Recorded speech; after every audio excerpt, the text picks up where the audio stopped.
할렐루야. 우리 옆에 분한테 얘기해 주세요. 오늘 큰 은혜 받으시기 바랍니다.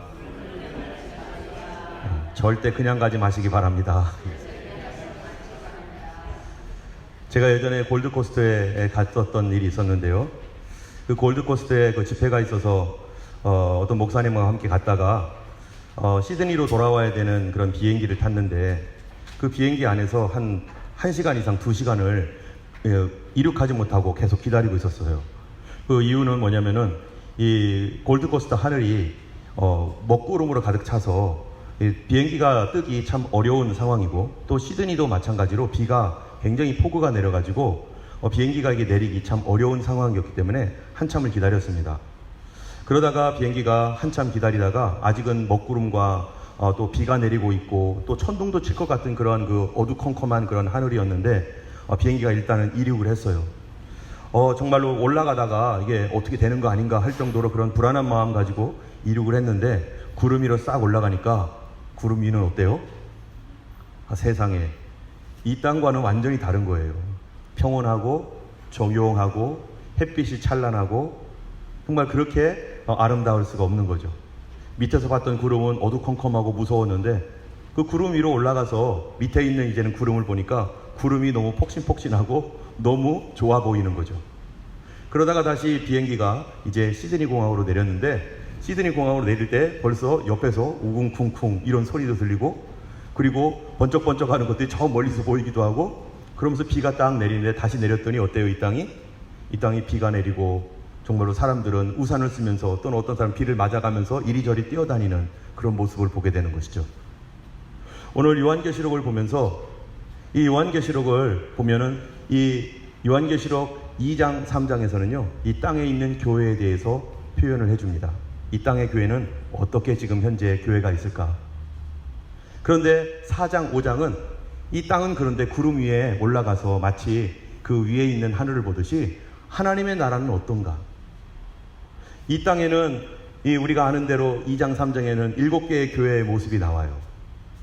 그 7교회의 교회가 어떤 교회입니까? 에베소 교회는요 어떤 어려움이 있었느냐면은 내부에 이단이 있었습니다.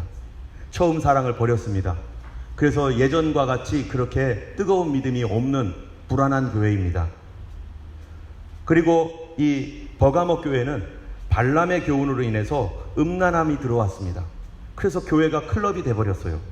서만학 교회는 외부적인 핍박으로 인해서 환난과 궁핍을 당하면서도 믿음을 지키는데 교회가 불안해요.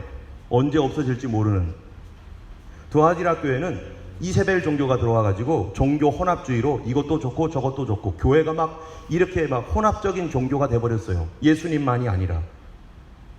또 사대교회는 형식적인 교회, 그래가지고 살았으나 죽은 교회, 주님이 아직 죽었다라고 해요.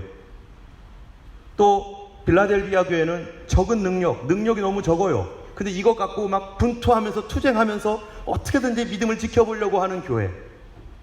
라오디게아 교회는요 이 미지근한 교회, 세속화에 휩쓸려서 세상의 온도와 교회의 온도가 똑같아요. 그리고 눈이 멀어버렸대요. 스스로 부자라고 하지만 눈이 먼 교회. 그런 모습을 바라볼 때 이 땅에 있는 교회가 과연 제대로 믿음을 지킬 수 있을까? 예수님 부활 승천하신 이후에 초대교회에 많은 핍박과 어려움과 이제 교회가 막 이제 성장하는 그런 사이에 이제 새싹처럼 이제 막 피어나고 있는 교회. 예수님의 피로 사셔서 이 땅에 교회를 세워놓으셨는데, 예수님이 승천한 뒤에 이 교회의 모습들은 이 세상은 마치 골리앗처럼 너무나 강하고, 교회는 이제 피어나는 새싹처럼 언제 누가 밟아버리면 싹 사라질 것 같은 그런 위태로운 교회.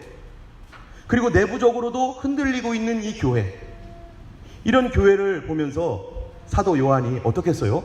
불안하고, 야, 참 이 교회가 어떻게 될까? 과연 이 교회가 우리의 믿음을 지키고 주님 오시는 날까지 끝까지 믿음을 지켜갈까? 이런 염려와 걱정 가운데 있었을 때 하나님께서 이 요한계시록 4장에 보면은 갑자기 하늘에 열린 문이 딱 보이면서 주님께서 사도 요한에게 환상을 보여주시는데 뭐라고 해요? 이리로 올라와라. 이 땅은 지금 천둥 번개가 치고 난리가 났어요. 이거 어떻게 될지 모르고 막 그냥 힘들어 죽겠어요. 그런데 주님이 이 걱정스러운 마음을 가진 이 사도 요한에게 하늘을 보여주면서 너 이리로 올라와 봐라.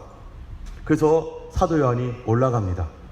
사도 요한이 올라갔었을 때 어떤 생각을 했을까요? 아마 주님이 굉장히 걱정하실 것 같다. 하늘에서 이 땅에 예수님께서 자기 피를 흘려서 사신 교회가 저렇게 연약하고 흔들리고 부족한데 하늘에서도 대책회의를 하고 있는 거 아니야? 주님께서 안절부절 못하면서 이거 어떡하지? 이 교회를 어떻게 해야 되지? 하면서 주님께서 걱정하시고 있는 거 아니야? 라는 생각을 했을 수도 있어요. 그런데 하늘에 올라가니까, 여러분, 하늘 올라가니까 어떤 거예요? 하늘 완전 달라요. 하늘에서는 막 찬양이 흘러 넘치는 거예요. 어떻게 하늘에서 이런 놀라운 찬양이 흘러 넘칠까? 그리고 하늘 보니까 하나님은 걱정도 안 해요. 하늘에 갔더니 누가 계신 거예요?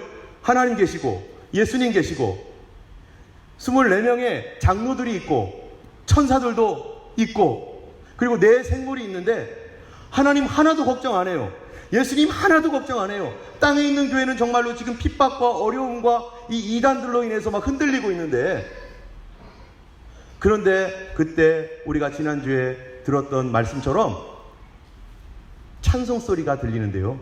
어떤 찬송이 들리는가? 5장, 우리가 성경 한번 펴보시겠어요, 여러분? 성경 5장 13절입니다. 바로 옆에 있죠? 한번 읽어보겠습니다.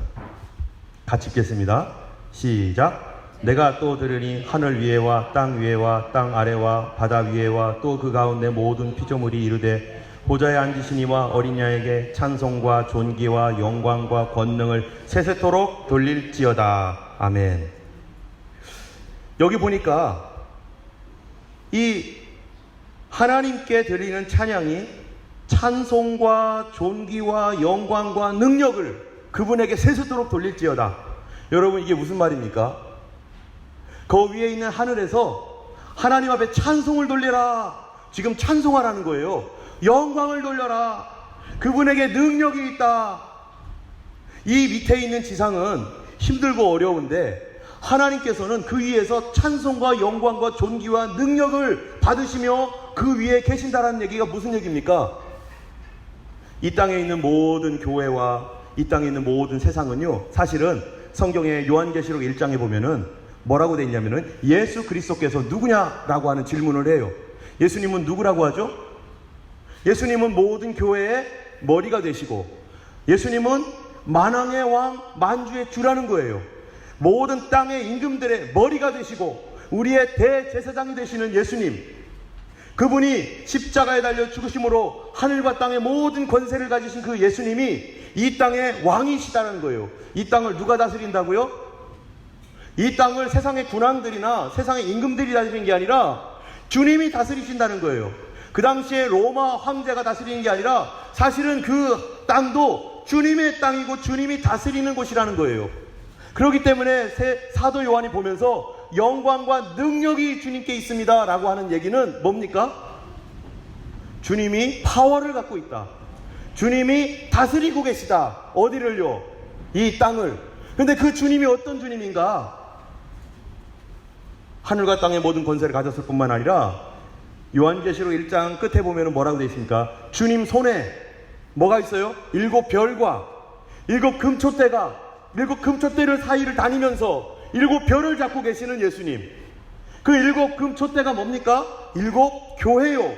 7별은 7교회의 사자라. 주의 종들과 주님의 교회를 지금 누가 다스리고 있고 누가 보호한다는 거예요? 우리 주님이 보호하고 다스리신다는 겁니다. 우리가 겉으로 보기에는 세상이 지금 어떻게 되겠지 이게? 로마 제국이 교회를 다 무너뜨리고 교회는 이단으로 지금 부패되어져 가지고 썩어져 가고 있고 지금 이 교회가 제대로 된 믿음을 가질 수 없는 그런 상태에 있을 텐데 이거 어떡하지 하면서 불안해하고 있을 때 사실 주님께서 뭐 하시는 거예요? 이거 모두 주님이 다스린다. 여러분, 우리 개인의 신앙도 마찬가지입니다. 우리 개인의 신앙이 어쩔 때는 참으로 힘든 이 땅을 살아가고 있을 수도 있어요. 경제적으로나 또 여러 가지 관계적으로나 그것뿐만 아니라 영적으로도 또 핍박과 유혹과 뭐 여러 가지로 인해 우리를 쓰러뜨리려고 하는 수많은 도전들이 우리에게 있을 수 있습니다. 그런데 모든 능력이 누구의 것입니까? 우리 주님의 것입니다. 주님이 다스리신다는 거예요. 때문에 주께서 우리를 돌봐주시고, 그래서 이 이사야서에 보면은 여호와의 열심히 일을 이루시리라. 하나님이 열심으로 그분의 일을 이루어 가신다는 거예요. 그리고 사도 바울은 또 뭐라고 합니까? 우리도 힘을 다하여 뭐 한다고요? 수고하노라. 하나님은 열심으로 그 일을 이루어 가시고, 하나님이 열심히 그 이스라엘 백성들을 돌보시고 주관해 가시고, 그와 마찬가지로 우리도 힘을 다하여 수고하는 그런 수고를 통하여 하나님은 누구를 지켜줍니까? 우리 교회를 지켜주고 교회를 도와주시고 계시는 것입니다. 그러므로 여러분, 우리가 이런 거 생각해 볼 수 있어요. 여러분, 믿음이 나를 지킵니까? 내가 믿음을 지킵니까? 진짜 하나님께로부터 받은 믿음이라면 그 믿음이 나를 지킬 거예요. 그죠? 또 나도 그 믿음을 보호하며 잘하도록 지켜야 되는 것이죠. 이 두 가지가 함께 있는 것이죠. 하나님께서 우리에게 진실한 믿음을 주셨으면, 구원받는 믿음을 주셨으면 그 믿음이 나로 하여금 핍박과 유혹과 여러 가지 문제 가운데서 나를 어떻게 해요? 그 핍박 가운데 견딜 수 있도록 자꾸 주님께서 우리에게 힘을 주시고, 유혹 가운데 들어가지 않도록 주님께서 거절하는 마음을 주시고, 이거 누가 주신 거였어요? 내 믿음이 아니라 주님이 주신 믿음이 나를 믿음의 견고함과 믿음의 순수함을 지키도록 나를 도와주고 계실 뿐만 아니라, 하나님께로부터 받은 이 믿음을 나도 이 믿음 귀히 여기고 간직하고 보호하고 하자. 어떻게 하는 겁니까? 우리가 기도하고 말씀 보면서 이 믿음 빼앗기지 않기 위해서 하나님 앞에 헌신하며 지키는 것, 그것을 가리켜서 우리는 우리 내적에서 일어나는 뭐라고요? 영적 전쟁이라고 하는 것이죠. 여러분, 성경에 보면요, 철로 역정이 있는데요, 철로 역정에 보면은 우리의 신앙생활에 있어서 굉장히 중요한 부분들을 많이 다룹니다.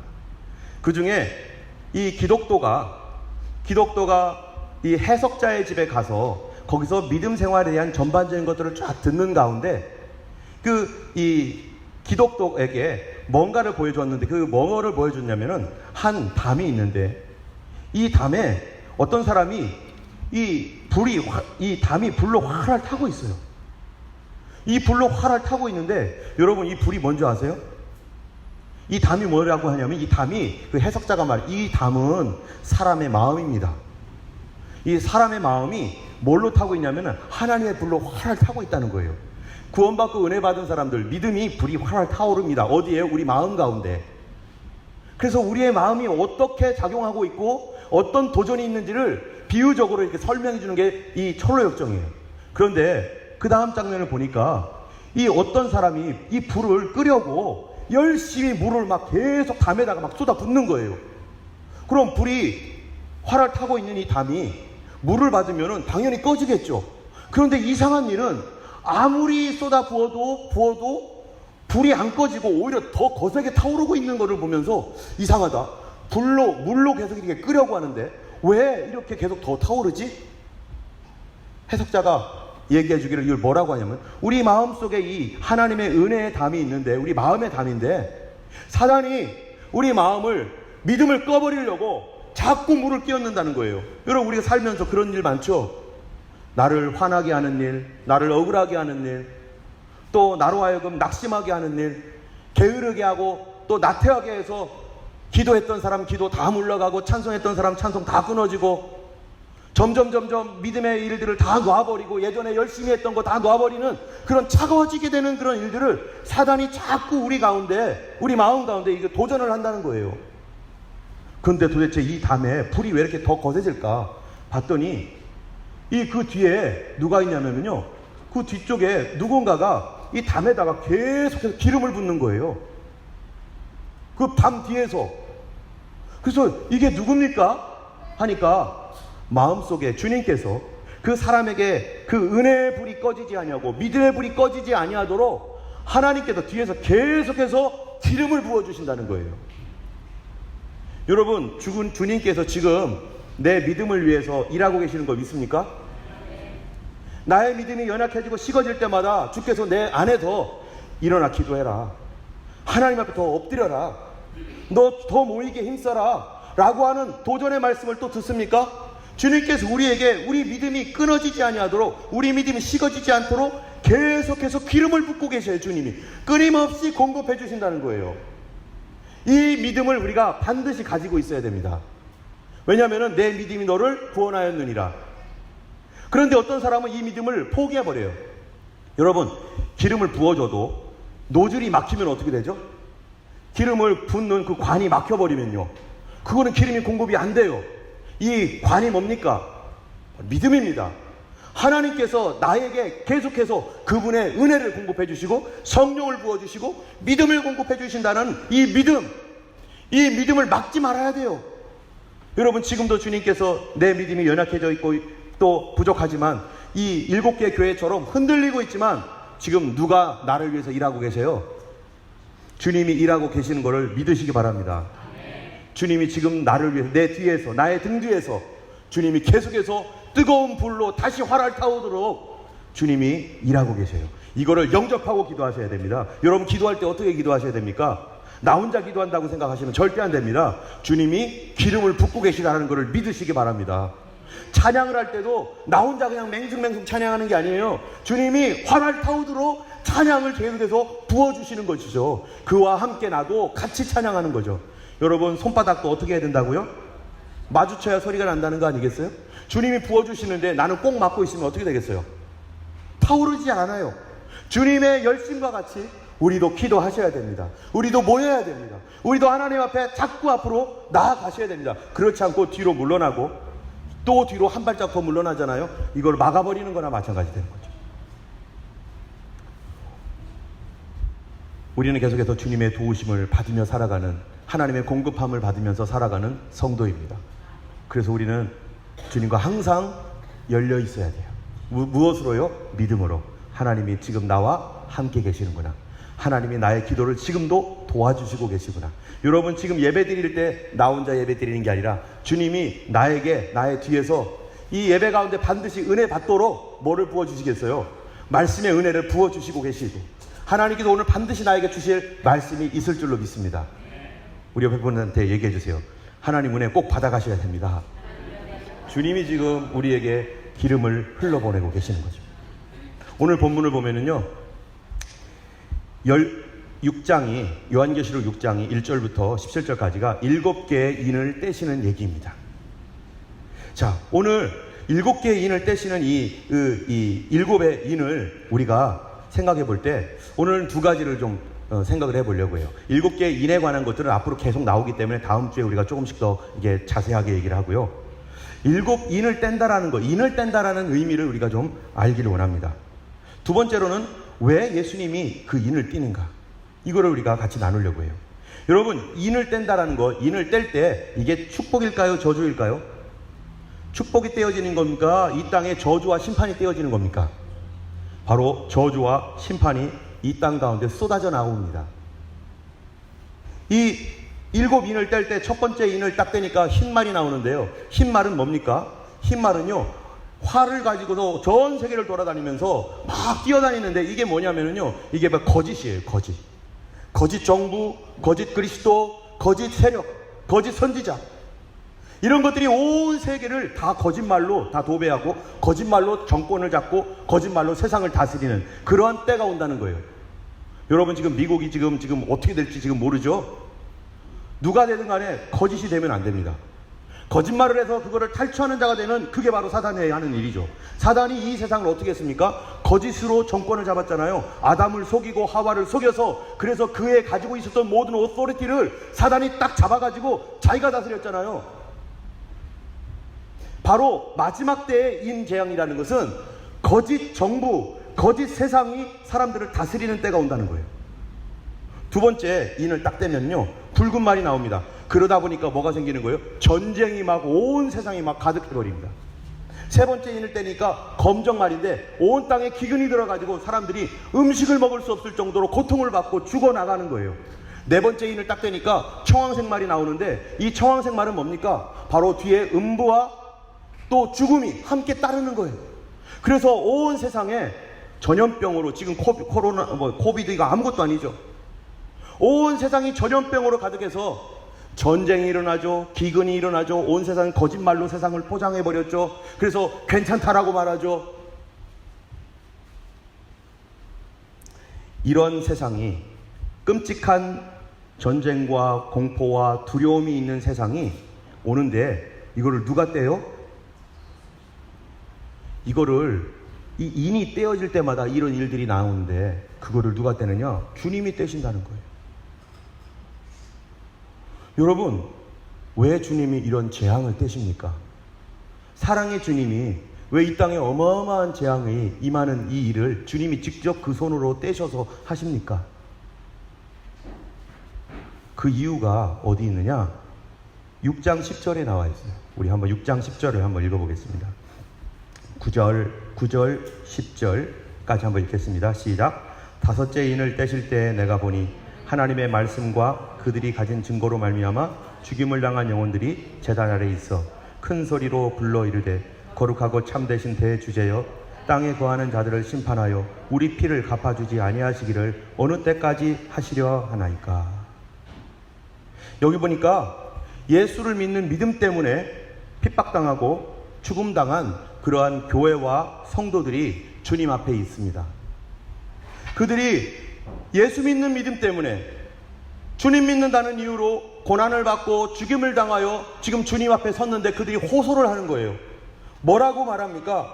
주님, 언제까지 우리의 이 억울한 것을 풀어주지 않겠습니까? 언제까지 이 억울한 것을 우리가 감수하면서 살아야 됩니까? 주님 앞에 그들이 이렇게 외치고 주님 앞에 이거를 해결해 달라는 거예요. 여러분, 지금도 이런 일들은 마찬가지죠. 예수 믿는 이유 때문에 오늘날도요, 얼마나 많은 사람들이 고난을 당합니까? 중국에서, 북한에서, 이슬람권에서, 심지어는 지금은 대한민국에서도 그래요. 대한민국 정부가 얼마나 교묘하게 교회를 지금 핍박하고 있습니까? 못 모이게 하고. 역사적으로도 마찬가지입니다. 로마 시대 때 로마 제국이 교회를 얼마나 핍박을 했습니까? 또 새로운 복음이 들어가는 곳마다 어떻게 핍박을 했습니까? 교회가 계속해서 무너지고 수많은 성도들이 믿음 때문에 죽음을 당하며 고통을 받았어요. 중세시대 때는 종교재판을 해가지고 많은 그리스도인들이 가톨릭에 의해서 종교재판에 의해서 엄청나게 많은 숫자가 죽었어요. 오늘날 공산주의에 의해서 수많은 성도들이 죽임을 당하고 있고, 지금 수많은 성도들이 예수 믿는다는 이유 때문에 모욕을 당하고 미움을 당하고 핍박을 당하면서 그렇게 살아가고 있는 이 현실이죠.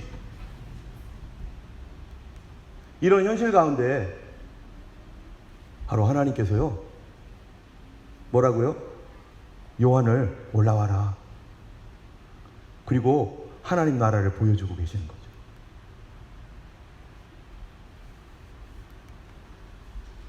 왜 이 세상이 이렇게 우리를 핍박하고 고통받게 하는가? 그 뒤에는 누가 있습니까? 바로 예수님을 미워하고 교회를 죽도록 미워하는 누가 있다는 거예요? 사단 마귀의 존재가 있다는 것입니다. 이 세상 사람들이 그런 게 아니에요. 여러분, 예수님을 누가 죽입니까? 유대인이 죽입니까? 유대인을 통해서, 로마 제국을 통해서 사단이 그 뒤에서 예수님을 죽인 거 아니겠어요? 이 뒤에는 악한 영이 존재하고 그 뒤에 배우가 바로 사단이라는 것입니다. 요한복음 7장 7절에 한번 읽어보겠습니다. 시작. 세상이 너희를 미워하지 아니하되 나를 미워하나니 이는 내가 세상의 일들을 다 악하다고 증언함이라. 세상의 일들이 다 악하다고 주님이 이 땅에 오셔서 증언하셨어요. 그러니까 세상이 누구를 미워해요? 예수님을 미워하는 거예요. 누가요? 사단이 자기의 정체를 드러내니까. 사단의 정체를 예수님이 드러내니까 사단이 예수님을 미워하고 어떻게든지 그 입을 막으려고. 여러분, 진실을 알고 있는 사람이 있으면 그 거짓된 사람이 뭐합니까? 입을 막으려고 막 틀어 막으려고 하잖아요. 요한일서 5장 19절에도 보면은 뭐라고 되어 있습니까? 같이 읽겠습니다. 시작. 또 아는 것은 우리는 하나님께 속하고 온 세상은 악한 자 안에 처한 것이며.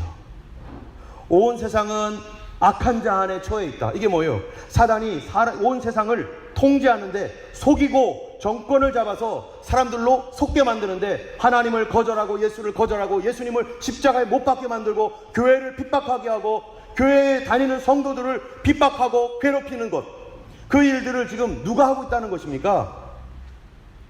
바로 사단이. 지금 요한계시록에 있는 7교회가 바로 그 현재에 있는 거예요. 그런데 교회가 죽습니까? 교회가 죽지 않습니다. 왜 그럴까요? 교회를 돌보시는 분이 있다는 거죠. 교회를 지키고 계시는 분이 있다는 거예요. 골리앗과 같이 세상이 어마어마하게 달려와도 주님이 지키고 계시고 도우시는 교회. 그렇기 때문에 초대교회가 위태했지만 사실 역사적으로 보면 어떻게 됐습니까?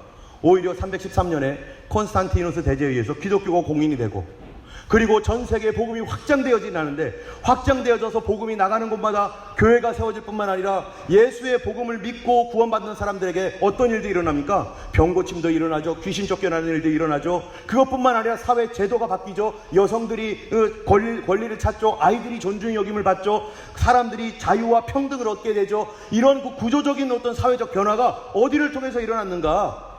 바로 교회를 통해서 일어났어요. 교회가 가는 곳마다, 복음의 빛이 비춰지는 곳마다 사단이 어두움으로, 법으로, 잘못된 것으로 잡고 있었던 모든 세력들이 다 무너져 나가면서 지금까지 복음을 통해서 이 땅이 이렇게 현재까지 진행되어 왔던 것입니다. 그러나 여전히 사단은 지금도 뭐합니까? 교회를 무너뜨리려고 하고, 여전히 핍박하려고 하고, 또 이렇게 호주처럼 편안한 사회에서도 수많은 유혹과 또 알지 못하는 핍박으로 성도들 한 사람 한 사람을 넘어뜨리려고 하고, 그런 일들의 배후에 사단의 역사가 있다는 것입니다. 그런데요, 사단이 예전부터 지금까지 사람들을 속이고 교회를 핍박해왔고 사람들을 통해서 교회를 무너뜨려왔던 이 사단의 역사를 만왕의 왕이시고 만주의 주님이신 그 주님께서 언제까지 봐주실까요? 그 사단의 역사에 함께 동조하며 세상 정부와 세상에 있는 권력자들이, 또 돈을 갖고 있는 사람들이 세상을 거짓으로 다스리면서 그렇게 이 세상의 교회들을 핍박했던 이 일들 언제까지 주님이 놔두실까요? 주님이 누구십니까? 주님이 하늘과 땅의 모든 권세를 가지신 땅의 임금들의 머리가 되시는 분, 주님이 그분이십니다. 주님이 교회의 머리가 되시고 교회를 지키시는 분, 그분이 예수님입니다. 그런데 그 주님이 언제까지 이렇게 사단이 활동하며 이 세상이 이렇게 어둡도록 영원토록 돈다면 주님이 과연 정의로운 분이겠습니까? 그래서 주님께서 하나씩 하나씩 뭐를 떼는 거예요? 심판의 인을 떼시는 겁니다. 여러분, 인을 뗀다는 것은 마치 무엇과 같은가? 여러분, 댐이 있습니다. 댐이 있으면요, 저 뒤에 이렇게 댐이 얼마나 많은 물들을 수용하고 있습니까? 이 댐의 기능이 여러 가지가 있지만 크게 두 가지가 있죠. 옛날에 농사 짓던 시대에 댐을 막아가지고 가뭄이 되면은 이 댐에서 물을 빼다가 이 논으로 밭으로 물을 대서 사람들이 편안하게 이제 농사 지을 수 있도록 해주는 그런 기능이 있고요. 또 하나는 홍수가 일어나가지고 어마어마한 홍수가 일어나면은 그 지방이 다 물로 덮이니까 댐으로 그 물들을 막아가지고 더 이상 물이 범람하지 못하도록 수위를 조절해가지고 그를 막는 그런 기능, 재앙을 막는 기능을 합니다. 그런데 이 물이 홍수가 나가지고요, 점점 수위가 높아지면은 어떻게 되죠? 댐을 열어야 돼요. 성경에 보면은 땅에 거하는 사람들이 죄악이 높아지고 죄악의 수위가 높아지면 언제까지 주님이 가만히 놔둘까요? 이거를 언제까지 가만히 영원토록 가만히 놔둘까요? 이 땅에 억울함과 괴로움 가운데 있는 사람들, 그런 사람들을 신원하여 주시지 않을까요, 주님께서? 바로 댐이라는 게 이런 길을 하는 것처럼 주님께서 지금 인간의 죄악이 점점 강해지고 점점 쌓여져 가고 있을 때 주님께서 어느 때가 되면 뭐합니까? 댐의 문을 하나씩 여는 것입니다. 그 댐의 문을 열 때 어마어마한 밑에는 어마어마한 물로 인해서 큰 재앙이 쏟아지게 되는 거죠. 첫 번째 인을 뗄 때, 두 번째 인을 뗄 때 주님의 재앙이, 그리스도께로부터 오는 이런 재앙이 이 땅 가운데 누구를 심판할까요? 바로 사단과 그 사단의 세력을 동조하며 따라왔던 세상 정부와 이 땅의 거짓 선지자들과 거짓 종교들과 우리 눈에는 전혀 보이지 않죠. 영적인 세계니까. 그러나 그 뒤에서 역사했던 그러한 모든 사단을 따라왔던 그 모든 세상을 심판하고 교회를 핍박하며 의로운 사람들을 죽였던 이 세상을 심판하는 것. 바로 그것을 누가 하십니까? 바로 주님이 하시는 것입니다. 여러분, 요한계시록 5장 1절에서 4절을 한번 찾아 읽어보시기 바랍니다. 자, 요한계시록 5장 1절에서 4절에는요, 인을 떼시는 그 일 이전에 있었던 일이에요. 주님이 인을 떼시는데, 이 심판을 행하시는데, 그 심판을 행하기 전에 행하신 어떤 일이 있었는지를 얘기해 주는데, 그런데 여기서 뭐가 중요하냐면은 도대체 주님이 왜 그런 권위, 왜 그런 능력을 가지실 수 있었는지에 대해서 설명을 해주는 겁니다. 5장 1절에서 4절을 한번 읽어보겠습니다. 같이 읽습니다. 시작. 내가 보매 보좌에 앉으신 이의 오른손에 두루마리가 있으니 안팎으로 썩고 7 인으로 봉하였더라. 또 보매 힘이 있는 천사가 큰 음성으로 외치기를 누가 그 두루마리를 펴며 그 인을 떼기에 합당하냐 하나 하늘 위에나 땅 위에나 땅 아래에 능히 그 두루마리를 펴거나 보거나 할 자가 없더라. 그 두루마리를 펴거나 보거나 하기에 합당한 자가 보이지 아니하기로 내가 크게 울었더니. 자, 하늘에서 주님이 하나님께서 인봉되어 있는 이 두루마리를 갖고 있는데 이 인을 떼야 돼요. 인을 떼야 된다는 겁니까? 이 세상이 그만큼 악으로 가득 차서 이게 도저히 이 이상으로 가면 안 되는 때예요. 근데 이 인을 떼야 되는데 이 사도 요한이 보니까 하늘 위에나 땅 아래에나 능히 그 두루마리를 펴거나 보거나 할 인을 뗄 사람이 아무도 없으니까 그 다음 사도 요한이 하는 일이 뭐냐면은요, 두루마리를 펴거나 보거나 하기에 합당한 자가 내가 보이지 아니하기로 내가 크게 울었더니. 아니, 왜 울어요? 여러분, 이 사도 요한이 왜 웁니까? 억울해서 우는 거예요. 힘들어서 우는 거예요. 교회를 저렇게 짓밟고 핍박하고 심지어 죽이기까지 했던 저 악한 사람들이 성도들을 저렇게 짓밟았는데 그들을 심판할 자가 없는 거예요. 여러분, 우리도 마찬가지죠. 우리가 어떤 사람이 큰 사기를 당했습니다. 그래서 가정이 쑥대밭이 되었습니다. 우리가 어떤 큰 사고를 당했습니다. 우리가 자동차를 타고 가는데 그만 내 잘못이 아닌데 저쪽에서 들이받았어요. 그래서 엄청난 피해를 봤어요. 자녀들이 무너지고 아들이 무너지고 딸이 무너지고 억울하게 속임을 당해가지고 우리가 그러한 엄청난 고통을 받고 있을 때 이 문제에 대하여 어느 누구도 나의 편을 들어주거나 나의 이 억울함과 고통과 괴로움을 갚아줄 사람이 없다면 우리 뭐밖에 할 거 없어요. 머리 싸매고 들어 누워가지고 우는 거밖에 할 수 없어요. 운다고 돌아옵니까? 운다고 해결됩니까? 우는 거밖에 할 수 없는 거예요. 이 억울함과 이 괴로움을 도대체 누가 갚아줄 것인가? 내 이 망가진 인생, 나의 이 고통받는 이 괴로움을 누가 해결해 줄 것인가? 바로 사도 요한이 이 땅에 그렇게 쌓여가고 있는 악을 보면서 도대체 누가 심판할 것인가? 아무도 없습니다, 주님 하면서 엉엉 울고 있을 때 그때 한 소리가 들립니다. 우리 5절 읽어보겠습니다. 같이 읽겠습니다. 장로 중에 한 사람이 내게 말하되 울지 말라. 유다 지파의 사자 다윗의 뿌리가 이겼으니 그 두루마리와 그 7인을 떼시리라 하더라. 뭐 한다고요? 누가 이겼습니까? 여기 보니까 유대 지파의 사자 다윗의 뿌리, 그분이 누굽니까? 예수님이라. 예수님이 이겼으니 그가 뭐 한다고요? 그가 떼시리라. 그가 이겼기 때문에 그가 뗄 거다. 그가 심판하실 거다. 자, 그러면요, 누구를 이깁니까? 누구를 이기죠? 예수님이 누구를 이겼습니까? 바로 사단 마귀를 이겼습니다. 그런데요, 우리가 사단 마귀를 이기신 예수님이 어떻게 사단 마귀를 이겼는가 중요합니다. 여러분, 누군가가 나에게 해코지를 했어요. 어려운 일을 막 해가지고 나를 막 모함하고 나를 힘들게 했어요. 그래서 내가 나중에 막 억울하게 당했는데 내가 참다가 이제 안 되겠다 해가지고 막 들어붙어가지고 막 싸워가지고 엄청 때려줬어요. 이긴 건가요? 나를 막 욕하고 모함했던 사람이 있어가지고 나도 뒤에가지고 엄청 모함해가지고 저 사람이 콱 넘어지게 만들었어요. 이긴 건가요? 그게 주님이 이기게 하시는 건가요? 여러분, 로마서 12장 21절에 보면은 싸움의 방법에 대해서 말합니다. 뭐라고 말합니까? 악에게 지지 말고 손으로 악을 이기라. 평강의 하나님이 속히 사단을 너희 발 아래 상하게 하시리라. 뭐로 이겼어요? 손으로 악을 이겨버려라. 그게 이기는 거다.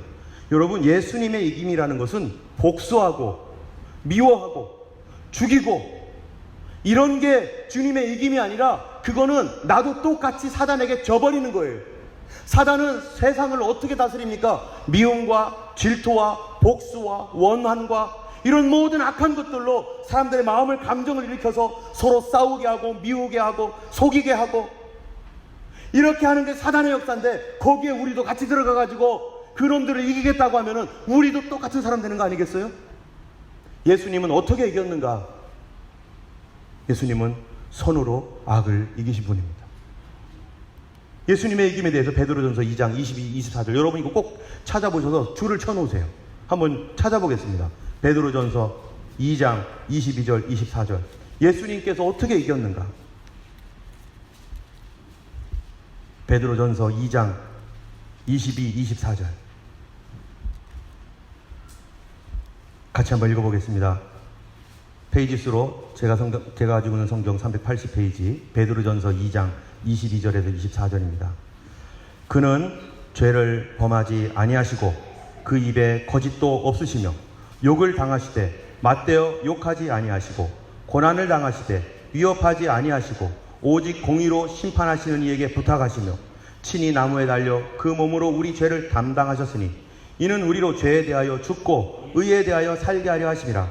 그가 채찍에 맞음으로 너희는 나음을 얻었나니 너희가 전에는 양과 같이 길을 잃었더니 이제는 너희 영혼의 목자와 감독 되신 이에게 어떻게 했다고요? 돌아왔느니라. 주님이 어떻게 이겼습니까? 그는 죄를 범하지 않았고, 그는 입에 거짓도 말하지 아니하고, 욕을 받았지만 욕으로 갚아주지 아니하시고, 고난을 당했지만 위협하지 않으시고, 공의로 심판하는 이에게 오히려 부탁하면서 주님이 희생을 당했다는 거예요. 주님이 되갚아주지 않았다는 거예요. 그것이 예수 그리스도께서 이기는 방법이었다는 거예요. 십자가를 지고 갈 때 욕하고 삿대질하면서 돌을 던지는 사람들에 대하여 예수님이 그들에게 욕하거나 대항하거나 하지 않고 그거를 묵묵히 받으면서 가는데, 그거 누구를 위한 십자가였습니까? 바로 예수님께 돌 던지는 사람을 위해서, 그들을 구원하기 위해서 죽으시는 십자가였어요. 가다가 내가 너 때문에 이러고 있는데, 너의 죄를 담당하려고 하고 있는데, 아이 더러워서 못하겠다 해가지고 십자가 내동댕이 치고 그래 어쩔래 이랬으면요,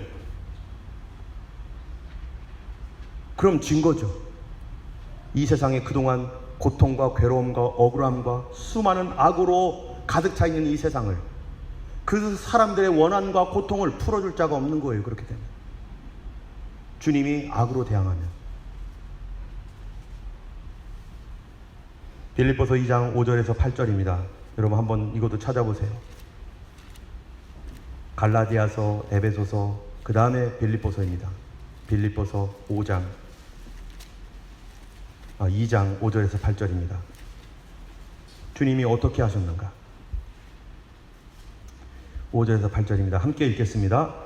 너희 안에 이 마음을 품으라. 곧 그리스도 예수의 마음이니 그는 근본 하나님의 본체시나 하나님과 동등됨을 취할 것으로 여기지 아니하시고 오히려 자기를 비워 종의 형체를 가지사 사람들과 같이 되었고 사람의 모양으로 나타나사 자기를 낮추시고 죽기까지 복종하셨으니 곧 십자가에 죽으심이라.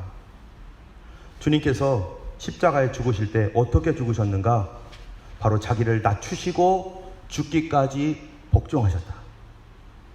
주님이 사람들 앞에 자기를 낮췄어요. 그리고 죽기까지 복종한 거. 여러분, 오늘날 우리 이 세상 교육은 그렇게 하지 말라고 합니다. 너의 권리를 찾아야지, 네가 대항해야지, 네가 고소하고 네가 다 받아내고 더 받아내야지, 그게 너가 사는 방법이지, 법으로 해. 그런데 예수님은 지금 뭐를 하는가? 자기를 핍박하고 죽이는 사람들을 뭐 하려고요? 지금 구원하겠다는 거예요. 복수해도 현찮은 판에 주님은 그들을 구원하겠다는 거예요. 바로 그게 마귀를 대항하여 싸워 이겼던 예수님의 싸움 방식이었습니다. 골로새서 2장 15절 말씀 한번 보겠습니다. 바로 뒤에입니다. 골로새서 2장 15절.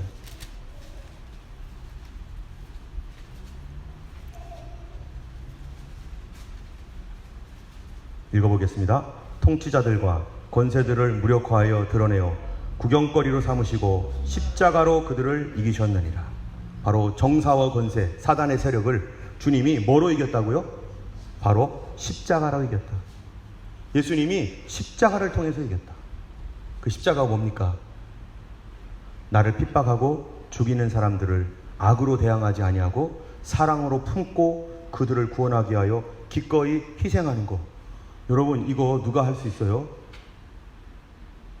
이렇게 할 수 있습니까, 우리가?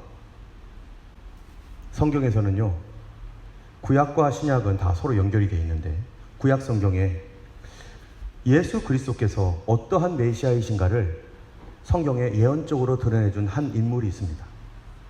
그 인물이 누구냐면은 바로 요셉이라는 사람이에요.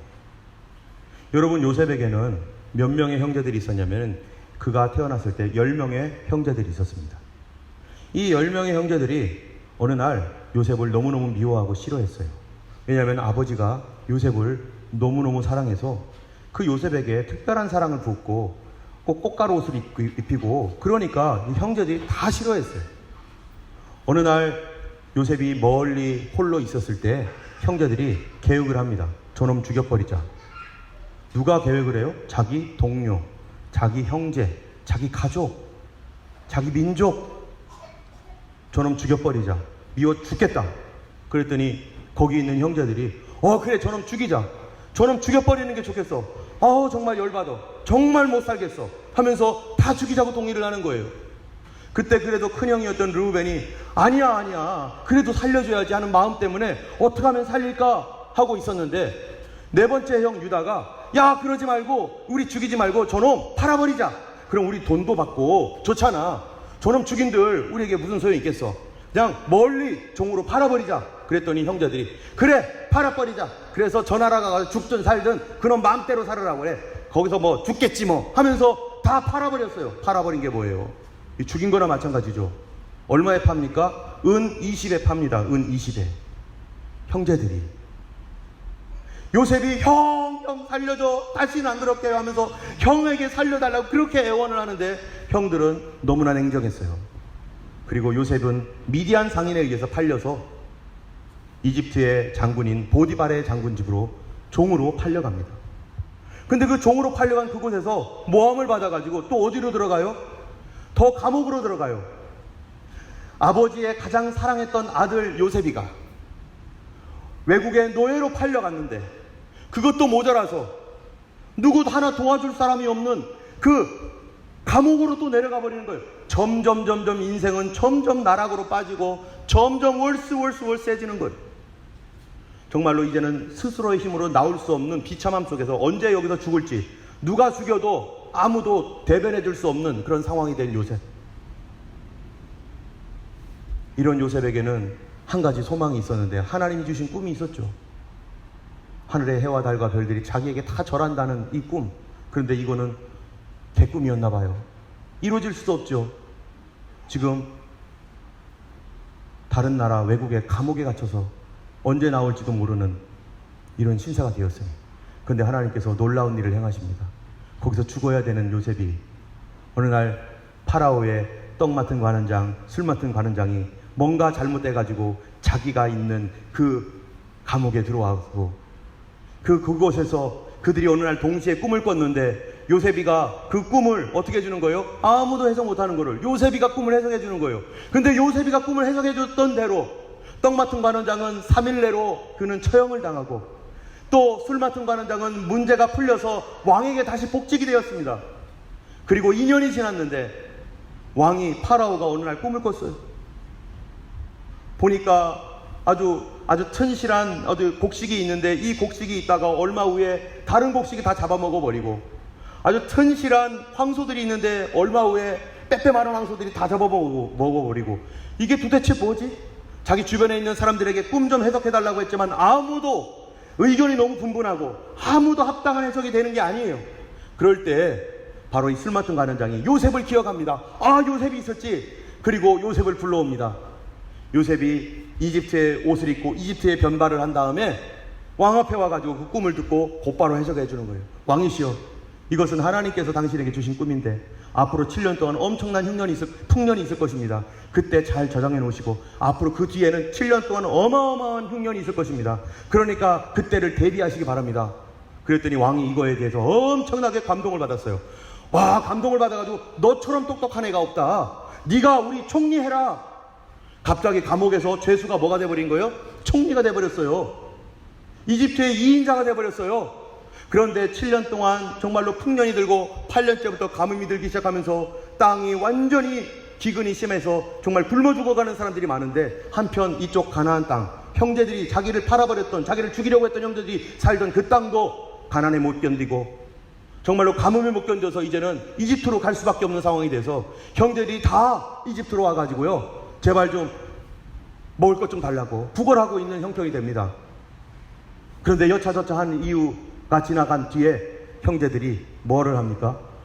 벌써 한참 시간이 지났기 때문에 요셉이 얼굴도 변했고 이집트의 옷을 입고 있으니 요셉이라고는 생각도 못하고 자기들이 죽이려고 했던 그 요셉이가 프라임 미니스터 됐으리라고는 생각도 못하고 있는데 바로 그 프라임 미니스터가 요셉이라는 것을 알게 된 순간 형제들은 어떡합니까? 이젠 죽었다. 내가 죽이려고 했던 이 요셉이가 이제 이 프라임 미니스터, 이 거대한 이 이집트의 총리가 되었으니 우린 죽었다. 우리 어떻게 하면 좋냐 하면서 그들이 벌벌벌벌 사시나무 떨듯이 덜덜덜 떨면서 이젠 죽었구나 곡하고 있을 때 이 두려워하는 그들에게 요셉이 어떻게 해주고 싶어요? 가가지고 형제들, 당신들이 나를 죽이려고 했지. 나는 당신들의 형제도 아니야. 이제 내가 그랬던 것처럼 한번 당해봐 해가지고 목에다가 사슬을 매가지고 그들을 다 알지 못하는 나라로 다 뿔뿔이 흩어져가지고 감옥에 보낼까요? 그렇지 않은 거예요. 요셉이. 여러분, 창세기 말씀 한번 보기 바랍니다. 창세기 45장 4절에서 7절을 한번 읽어보겠습니다. 요셉이 어떻게 반응하는가? 바로 요셉은 메시아의 모습입니다. 8절까지 읽겠습니다. 4절에서 8절 같이 읽겠습니다. 요셉이 형들에게 이르되 내게로 가까이 오소서. 그들이 가까이 가니 이르되 나는 당신들의 아우 요셉이니 당신들이 애굽의 판자라. 당신들이 나를 이곳에 팔았다고 해서 근심하지 마소서. 한탄하지 마소서. 하나님이 생명을 구원하시려고 나를 당신들보다 먼저 보내셨나이다. 이 땅에 2년 동안 흉년이 들었으나 아직 5년은 밭갈이도 못하고 추수도 못할지라. 하나님이 큰 구원으로 당신들의 생명을 보존하고 당신들의 후손을 세상에 두시려고 나를 당신들보다 먼저 보내셨나니 그런즉 나를 이리로 보낸 이는 당신들이 아니요 하나님이시라. 하나님이 나를 바로에게 아버지로 삼으시고 그 온 집의 주로 삼으시며 애굽 온 땅의 통치자로 삼으셨나이다. 정말로 그들을 노예로 만들어서, 가장 천박한 노예로 만들어서 온 세상에 흩뿌려도 모자랄 정도로 그렇게 비울 거예요. 나 같으면 그러고 싶을 거예요. 그런데 요셉은 자기를 팔아버린 그 형제들을 어떻게 해요? 용서하고 걱정하지 마세요. 당신들이 나를 판 게 아니에요. 하나님께서 나를 이곳에 오게 하셨는데 왜 오게 하신 줄 아세요? 왜 오게 했다고요? 바로 나를 먼저 보내어 당신들의 생명을 구원하려고. 나를 하나님이 먼저 보내어 나를 죽음과 같은 이 고통, 괴로움과 같은 이 십자가 지는 이 괴로움, 이 노예가 되어서 정말 처절하게 살 수밖에 없는 이 괴로움을 먼저 나로 겪게 해가지고 당신들의 생명을 건지려고. 당신들은 나를 죽이려고 했지만 하나님은 어찌하여 하나님은 나를 이 고통과 십자가 지는 것 같은 이 괴로움 속에서 나를 견디게 하셔서 당신들을 구원하게 하시나이까. 당신들을 그렇게 구원하게 하시려고 나를 십자가에 매달았습니다. 그러니 나를 보낸 분은 당신들이 아니라 하나님이고 하나님은 당신들의 생명을 살리시려고 한 것입니다.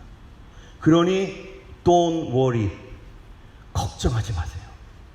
나를 팔았다고 협려하지 마세요. 나 때문에 당신은 구원받습니다.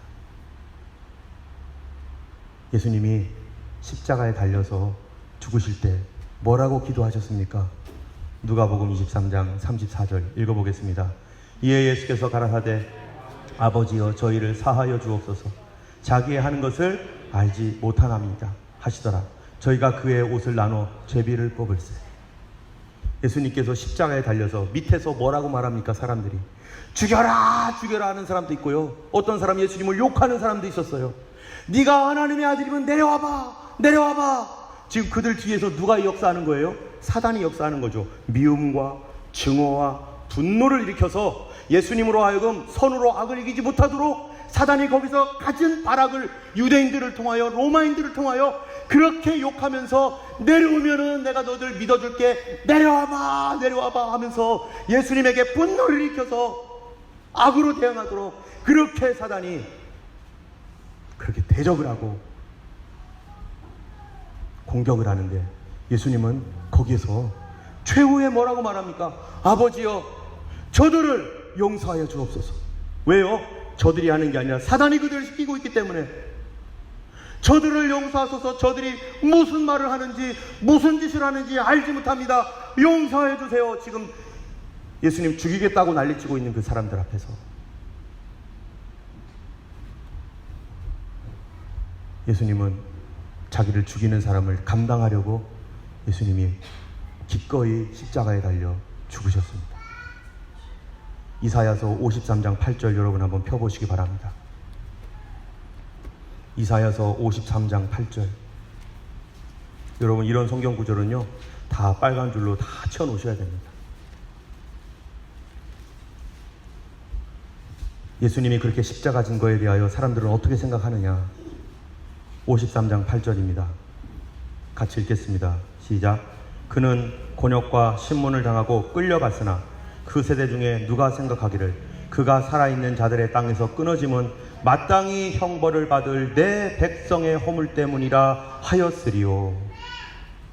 예수님의 허물이 아니라 마땅히 형벌 받아야 할 나의 허물 때문에 주님이 저렇게 끌려가는데, 주님은 저렇게 십자가에 끌려가고 있는데 우리는 나 때문에 끌려가는 그 주님을 향하여 돌을 던지고 채찍질하고 욕하고 비난하고. 이사야서 53장 4절에서 6절도 읽어보겠습니다. 같이 읽겠습니다. 그는 실로 우리의 질고를 지고 우리의 슬픔을 당하였거늘 우리는 생각하기를 그는 징벌을 받아 하나님께 맞으며 고난을 당한다 하였노라. 그가 찔림은 우리의 허물 때문이요 그가 상함은 우리 죄악 때문이라.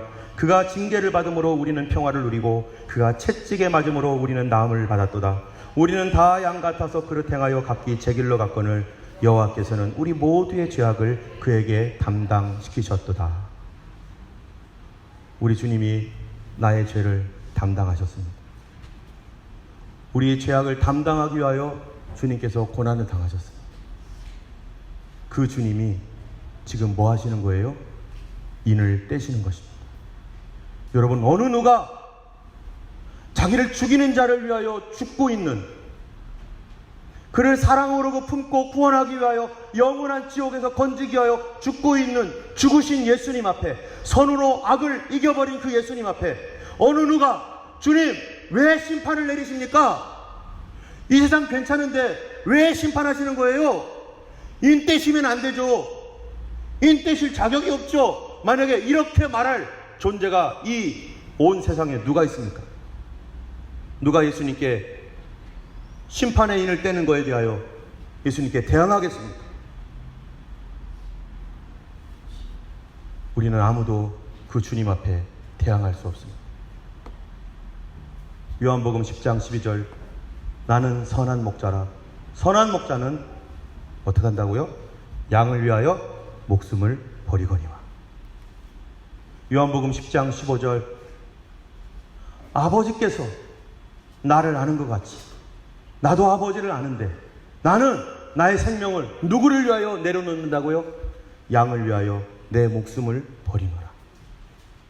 이런 주님 앞에, 양을 위하여 죽는 주님 앞에 누가 심판할 자격이 없다라고 말할 수 있겠습니까? 당연히 주님 밖에는 심판할 존재가 없는 것이죠. 그 주님 이외에는 아무도 그 인을 뗄 수가 없는 것입니다. 때문에 주님께서 우리에게 오라고 말씀하십니다. 그분은 누구든지 받아주십니다. 내가 너를 위하여 죽었으니 그것을 믿고 나에게로 달려오라. 달려오지 않으면 곧 뭐가 임한다는 거예요? 심판이 떨어질 것이다.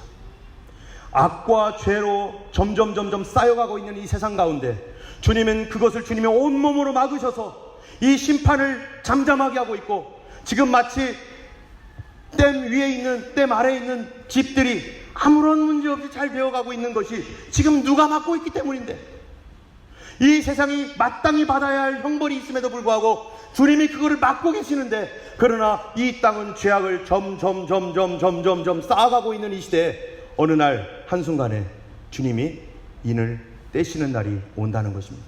그렇기 때문에 지금은 구원받을 만한 때요, 지금은 은혜의 날이기 때문에 누구든지 주님 앞에 문이 열렸으니 오라는 거예요. 그 사람이 어떤 죄인이건 어떤 악을 저질렀건 그거와 상관없이 주님은 모두를 받아주는데, 왜 받아주시느냐? 그가 바로 예수님을 죽이고 했던, 예수님을 십자가에 못 박았던 나까지라도 주님이 나를 위해서도 죽으셨기 때문에, 내 죄를 담당하고자. 그러나 예수님의 이 사랑을 거절하는 사람은 누가 되는 겁니까? 예수님을 영접하는 사람은 예수님 편에 서는 거지만, 예수님을 영접하지 않는 사람은 예수님을 미워하고 시기하고 죽였고 교회를 핍박했던 심판받을 사단의 편에 자동적으로 서게 되는 것입니다. 그러므로 그에게 주님이 인을 떼시는 그 순간 긍휼 없는 심판이 떨어질 수밖에 없는 것이 바로 오늘날의 영적 현실인 것이죠.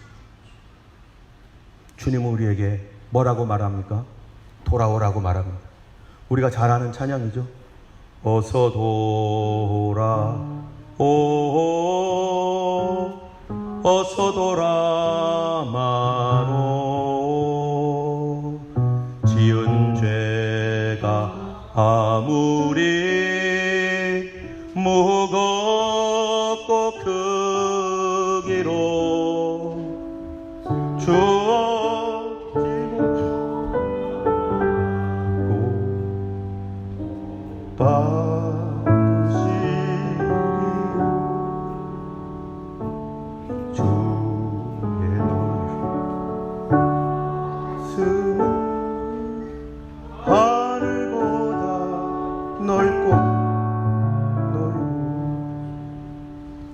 여러분 어느 편에 있습니까? 우린 예수님 편에 있습니까? 아니면 사단 편에 있습니까? 우리 예수님은 지금도 우리가 어떠한 형편에 있고 우리가 어떻게 넘어졌든 주님은 지금도 받아주시고 용서하시고 돌아오라고 하시고 믿으라고 하시고 걱정하지 말라고 하시고, 내가 너의 모든 죄를 담당했으니 문이 닫히기 전에 내 품에 더 가까이 오라고 말씀하고 계시는 거죠. 우리 가운데 아직 예수님을 나를 위해 죽으신 예수님으로 영접하지 않았다면, 여러분 나의 죄악을 용서해 주시고, 주님 나도 예수님 편에 서기 원합니다.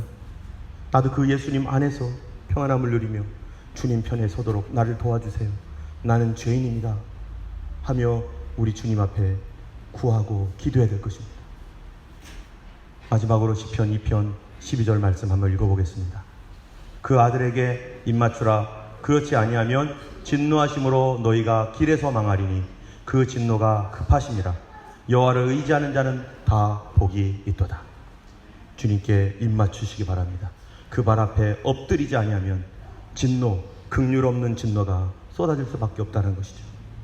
오늘도 우리 하나님의 긍휼 때문에 지금 내가 안전하게 있습니다. 그러나 지금은 은혜 받을 때요, 구원의 날이기 때문에 그렇습니다. 그러나 어느 순간에 그 인이 떼어지는 그런 때가 있다면 우리는 긍휼 없는 곳으로 들어갈 수밖에 없는 위험에 처해 있는 상황인 것입니다. 오늘 주님 앞에서 오늘도 믿음으로 살고 이 시간에 우리 같이 기도하기 원합니다. 혹시 아직 우리가 예수 그리스도를 구주로 고백하지 못하고 죄 용서를 받지 못한 사람이 있다면 주님 앞에 이 시간 고백하시기 바라고, 이 시간 우리 하나님 앞에 더 믿음으로 살아가며 나를 받아주시는 그 주님의 용서와 사랑에 감사하며 이 시간 주님께 나가기 원합니다. 우리 함께 이 시간에 같이 기도하겠습니다. 함께 기도하겠습니다. 걸어가신 하나님 아버지, 이 시간 아버지 하나님 긍휼히 여겨주시는 하나님의 큰 사랑을 원합니다. 우리의 죄악을 담당하신 예수님을 의지합니다. 우리를 용서하시는 사랑이 이 땅이 그 어느 것보다도 커서 아무도 감당할 수 없는 그 사랑으로 지금 우리를 받아주고 계시고 용서하고 계시고 모든 긍휼을 다 베풀어 주시는 하나님의 은혜를 감사합니다. 지금은 은혜 받을 만한 때요, 지금은 구원의 날입니다. 그러나 하나님의 긍휼하심과 구원이 닫힐 때 어느 누구도 긍휼을 받을 수가 없사오니 주여 하나님, 우리를 위하여 죽으신 예수 그리스도 앞에 이제 하나님의 속히 돌아오게 하여 주시고 그 십자가 은혜 안에서 다시 하나님의 주여 만족함을 누리며 하나님 편에 서서 주와 및 복음을 위해 살아갈 수 있는 우리 모두가 되게 하여 주옵소서. 회개하는 자들에게 회개의 영을 더하시사 깊이 주 앞에 엎드려 아버지 하나님이여 참으로 주님 주시는 구원이 하나님 회복되어지는 놀라운 역사 일어나게 하여 주옵소서. 이제는 우리 주 예수 그리스도의 놀라우신 은혜와 하나님 아버지의 크신 사랑과 성령님의 감화 감동 위로 인도 교통하시고 주님 앞에 엎드려 긍휼을 구하는 모든 주의 백성들 머리 위에 이제부터 영원토록 함께 하시기를 간절히 축원하옵나이다.